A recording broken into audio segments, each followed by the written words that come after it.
Muy buenas noches, ¿cómo les va? Bienvenidos a Zona Política, el gusto de recibirlos. Hoy, como siempre, como hacemos habitualmente aquí, vamos a hablar de política, pero puntualmente de esta historia que se viene debatiendo durante las últimas semanas respecto de si estamos ante un fin de ciclo, si hay un modelo agotado o no, si esto va a continuar, si aún aunque no esté el kirchnerismo en el gobierno, lo hecho hasta aquí va a continuar, la discusión política va a proseguir en estos próximos tiempos de cara a 2015 y después de 2015. Vamos a tratar de encontrar distintos puntos de vista para discutir sobre esta historia, sobre la política hoy. Fin de ciclo, no fin de ciclo. Y evidentemente vamos a tratar de encontrar también distintas miradas respecto de lo que está pasando en nuestra ciudad, en nuestra provincia, qué está pasando con la situación del vicepresidente, por ejemplo, o con los posibles candidatos de cara a 2015. Vamos a compartir un informe, como siempre, y enseguida estamos aquí charlando con dos politólogos que van a tener seguramente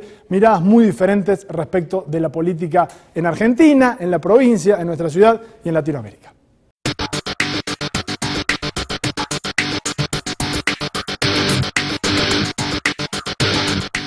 El Partido Justicialista ha nominado a 7 dirigentes como los dirigentes presidenciables y nos ha ubicado en una vicepresidencia cada uno de nosotros. ¿Usted mantiene su posición de ser candidato presidencial?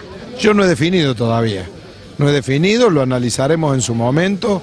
Lo que sí, estoy tratando de construir un espacio de diálogo, un espacio de convivencia, lo hacemos con Sergio Massa, ayer estuve dialogando con el gobernador de Salta, me voy a reunir con los dirigentes de San Luis, con el gobernador, estoy dialogando también con Scioli, con muchos compañeros de distinta pertenencia política. Y en el caso del peronismo, bueno, es un voto dividido, que ya se manifestó así en las legislativas, y ahí, bueno, va a ser la lucha entre, primero, atravesar las PASO, que va a ser importante dentro del peronismo kirchnerista, y también va a ser importante dentro de FAI-UNE. No lo veo así en el caso de Massa.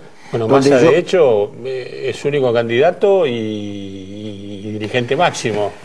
Yo creo, como las PASO te dan un impulso, yo sospecho que Massa va a organizar unas PASO también. Yo no sé todavía. No sabe. Yo sí. Sansi, Wiener. Nosotros estamos trabajando en un sentido propositivo, pensando que necesitamos tener mayor acuerdo a nivel nacional. ¿Pero sos candidato o no? Ahí está, Carrión no se evitó porque... Sí, hay tiempo para eso. Es candidato. Seguramente los mejores días son los que vendrán, por el bien de nuestro país y el bienestar de nuestro pueblo, a partir de lo que yo vengo defendiendo coherentemente, que es una Argentina pujante en lo productivo, más allá de esta dificultad coyuntural, inclusive a lo social, desendeudada, que hoy permite tener una mirada hacia mediano y largo plazo. De la cuestión político-electoral, simplemente de lo que hablamos es de la posibilidad de charlar acerca de la convivencia y la agenda común que pueden tener dos espacios políticos distintos. Claro, yo sé que es de Frente para la... Pero no se está por cambiar usted, no se va a pasar a otro, no se pasa Massa, mira, rimo y todo, se pasa Massa. Es evidente en el caso del PRO que PRO necesita de una alianza. Todavía tiene, para mí, una debilidad territorial. Tiene todavía debilidad territorial, sobre todo en territorios fundamentales como el caso de la provincia de Buenos Aires.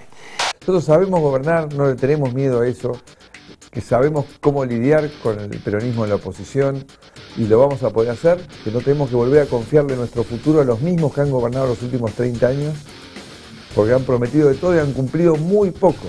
Lo importante es que tratemos de crear un clima para que el año próximo las elecciones no se hagan en el medio de conflictos ni sociales, ni gremiales, ni mucho menos con agresividad entre los políticos. La gente está cansada de las peleas políticas. Tengo más posibilidades yo de ser presidente de la República que él.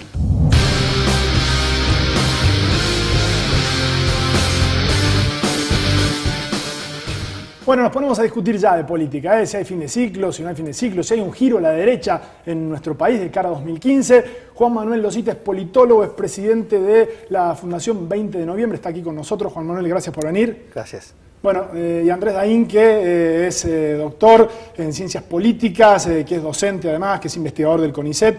Muchas gracias por venir. De nada. Bueno, ¿hay fin de ciclo? ¿No hay fin de ciclo? ¿Hay un giro a la derecha en nuestro país? ¿Cómo lo ve Juan Manuel? Mira, yo creo que fundamentalmente hay una cuestión básica, hay una cuestión constitucional, que se renuevan, digamos, autoridades nacionales, sí, y por lo cual, digamos, el fenómeno político kirchnerista tiene que dar batalla en ese escenario. Y por lo tanto, digamos, como todo fenómeno personalista, y no hay una sucesión, digamos, no hay un candidato que le pueda suceder que pueda contener esa afluencia electoral. Por lo cual yo creo que como el movimiento no ha sabido encontrar una persona, en ese sentido va a tener un cambio. El cambio político va a venir porque no hay alguien que lo reemplace. Sí. Y la oposición, si bien está toda atomizada y dispersa y difusa, creo que va a lograr, digamos, buscar un candidato que lo pueda reemplazar y darle, digamos, un giro. No sé si decirle derecha, no me convence mucho esas categorías analíticas de derecha e izquierda, pero creo que hay un cambio. Y la cuestión está agotado el modelo, básicamente por la matriz económica que tiene, ¿no? Hay una cuestión básica, un déficit, digamos, por el tema de la deuda externa. Hay 12.000 millones de dólares que hay que pagar de intereses ahora en este año, 9.000 millones de déficit por la cuestión hablo en dólares, ¿no? Por la cuestión de las importaciones electrónicas en Ushuaia, digamos, de lo que es la protección industrial. Hay 8.000 millones de dólares, digamos, de déficit en la balanza de pago por la cuestión de la matriz energética que es deficitaria. Todos esos componentes, digamos, y la mala negociación con el Club de París y demás. ¿Fue mala la negociación con el Club de París? Pésima. ¿Por qué? Sí, básicamente de 4.000 millones de dólares que estaba, digamos, en el 2003 teníamos que negociar con el Club de París, ahora se dio 10.000 millones de dólares. O sea, para la Argentina, 6.000 millones de dólares, digamos, no es poco dinero. O sea, eso, digamos, ¿por qué? Porque el Club de París, ¿qué exige? Hay una cuestión lógica. Ellos necesitan, digamos, exigen las auditorías del Fondo Monetario de los países. Si la Argentina hubiese en ese momento admitido una auditoría del fondo, hubiese tenido una renegociación de esa deuda de 4.000 millones de dólares a 15 años y con una tasa de interés mucho menos. Cuando vos decís, Juan Manuel, que el modelo está agotado, está perimido, y hablas de 2015 y hablas de que el kirchnerismo no supo construir un reemplazante natural de Cristina Fernández de Kirchner, ¿te referís a qué cosas puntualmente del modelo como agotado?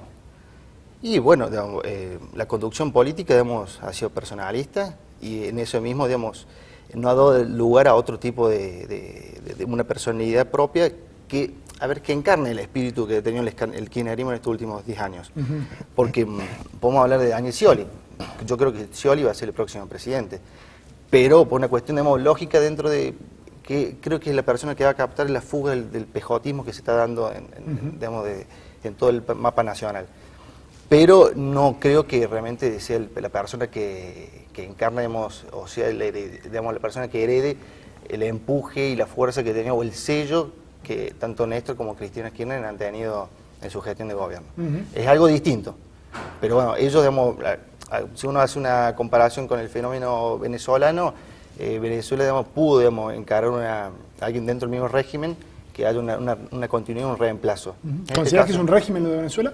Es un régimen político, un régimen no es algo peyorativo, sino que es una cuestión de teoría política, ¿no? Un régimen político que tiene sus características digamos, muy marcadas y ha logrado una continuidad, un cambio, una continuidad al mismo tiempo, y bueno, lo cual el kirchnerismo yo creo que en eso no lo va a lograr, porque ni Domínguez ni todos los que se están candidateando dentro del movimiento acá son, digamos, no se comparan con lo que es la conducción actual. Andrés, ¿cómo lo ves? A ver, a mí lo que me parece que para hablar de fin de ciclo, lo primero que tenemos que preguntarnos a qué nos referimos cuando hablamos de ciclo. ¿Qué es el ciclo? ¿A qué nos referimos? ¿Qué es el kirchnerismo? Digamos, ¿no? Recién el colega lo definió implícitamente. Para él el kirchnerismo es un liderazgo y es una política, fundamentalmente una política económica. ¿Sí? Entonces, a partir de cómo pensar el kirchnerismo, uno puede pensar el liderazgo, evidentemente, y lo justificó con un mandato constitucional. Se le vence el mandato. Perfecto, hay fin de ciclo. El tema está que a mí me parece que reducir el kirchnerismo a esas dimensiones me parece muy simplificador. Digamos. Para mí el kirchnerismo tiene muchas características, es un fenómeno, como todo fenómeno político, muy complejo, y además de un liderazgo y además de una política económica, el kirchnerismo también es un conjunto de políticas sociales, de políticas culturales, de políticas económicas, que ha tenido la particularidad del kirchnerismo de institucionalizarla bajo la forma de derechos, ¿sí? El kirchnerismo ha construido un Estado que promueve derechos, que reconoce derechos y que promueve nuevos derechos, incluso algunos derechos que ni siquiera fueron exigidos por la sociedad, como por ejemplo la regulación de la jubilación de las amas de casa, que no había amas de casa manifestando, pero sin embargo el kirchnerismo otorgó ese derecho y otros derechos que sí surgieron de demandas. Y los derechos son difíciles de volver atrás, digamos, cuando uno otorga un derecho y cuando el ciudadano común vive ese derecho, difícilmente se pueda volver atrás sin más, ¿sí? No hay una reversibilidad, es compleja una reversibilidad, digamos. Ahí, si viene un gobierno conservador, por ejemplo, Macri, exactamente. no van a tirar abajo la asignación Y no va a ser tan universal. fácil, porque un derecho no es simplemente una cosa que se posee, como por ejemplo una asignación universal por hijo, sino también una redefinición del lugar del ciudadano. Hay cambios ideológicos profundos que implica el otorgamiento de derechos. No es solamente los 300, 400 pesos por mes que puede significar ese derecho, sí, digamos, ¿no? La cosa va más allá. Pero además, a mí me parece que incluso... ¿Hablas de una especie de empoderamiento, pongamos por caso? No sé si llamarlo así, yo diría de cambios ideológicos que no son reversibles y que no está claro todavía cuáles son los efectos de eso, digamos, ¿no? Lo vamos a empezar a ver posiblemente cuando se intenten retrotraer estos derechos, digamos. Perdón, una otra cosa. Pero es más, tampoco creo que lo más sustantivo del kirchnerismo haya sido esto, que es un punto fundamental, sino que creo que el kirchnerismo se ha caracterizado, para hablar de fin de ciclo, para mí hay que pensar en unas características centrales del kirchnerismo que tiene que ver con lo que se escucha en los medios de comunicación o la forma en la que llega por lo menos al lenguaje de los medios de comunicación, que es resituar el lugar de la política. ¿Qué quiere decir esto? Para mí esto tiene un sentido que es mucho más profundo del que por ahí aparece, digamos. Resituar el lugar de la política no significa solamente que la política sea una herramienta de transformación, en eso no hay nada nuevo, digamos, ¿no? Sí. No es simplemente una herramienta de transformación, sino sobre todo el resituar el lugar de la política, pensar la política como herramienta de transformación, quiere decir que la política es el lugar desde el cual se puede cuestionar lo dado. Bien, esto es, aquello que está dado en la sociedad, aquello que tiene una forma determinada, eso corresponde a decisiones políticas anteriores y por lo tanto se puede modificar. Aquello que está dado, aquello que vemos, que tenemos naturalizado, por ejemplo, la forma de insertarnos en la globalización, el lugar del Estado de la economía, la relación con el Fondo Monetario Internacional, que hablaba recién el colega, ese tipo de cuestiones que en los 90 parecían como las únicas posibles, el kirchnerismo ha mostrado que hay alternativas. Y eso, como lógica de constitución de una identidad política, es muy fuerte porque ha tenido, en el kirchnerismo claramente, una gran fuerza de interpelación que se ha trasladado en resultados electorales y que también me parece a mí que nos permite comprender el lugar de la oposición en estos años en lo que se denominó el ciclo K, que ha sido una oposición que se ha retraído de participar de esas discusiones porque ha intentado deslegitimar desde la base la posibilidad de abrir esos debates, ¿no? Como la ley de medios, un ejemplo paradigmático, ¿no? ¿Juan Manuel?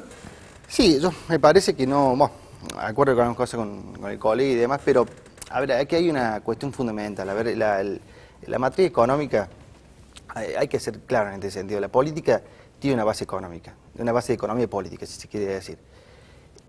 Hay dos espadas de Damocles, la fuga de divisas y la inflación, digamos, por más derecho que tenga, digamos, el derecho social es válido y es algo, digamos, la inclusión social nadie la puede discutir y es un logro.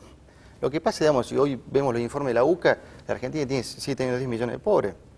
Porque, a ver, digamos, vos le podés dar un derecho, digamos, de inclusión laboral, social y demás, pero si vos tenés una inflación del 35-40%, no estás atacando las causas, vas a los efectos, las consecuencias.